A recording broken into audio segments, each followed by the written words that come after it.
Janie and the music player. Janie had constant thoughts about getting a music player. One day, she was late to class. She hurried down the hall, but halted when she saw a backpack on the floor. She looked inside and found nothing but some books. She reached inside the bag and felt a small object at the bottom. It was a music player enclosed in a black case. Janie tended to be honest, and she had no valid reason to take the device. However, her desire for the player influenced her decision. Janie was being sly. She put the device into her own backpack. When she arrived at class, she gave her teacher the bag. "I found this," she said. Ms. Johnson asked, "Does this backpack belong to anyone?" A girl named Linda claimed the bag. Linda looked inside and yelled, "My music player is missing! Janie took it!" Janie answered, "I did not."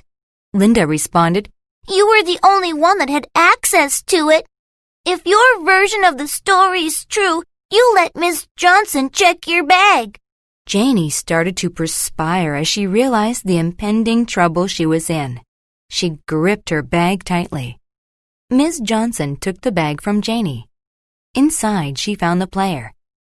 "Janie, I never expected this kind of conduct from you," she said. "You've always been such a good student." Ms. Johnson gave Linda the player.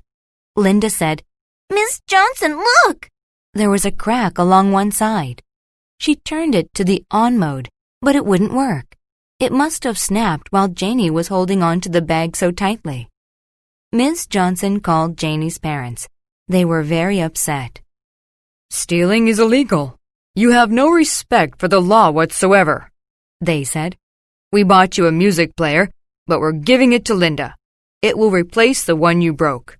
In the end, Janie's bad behavior left her with nothing at all.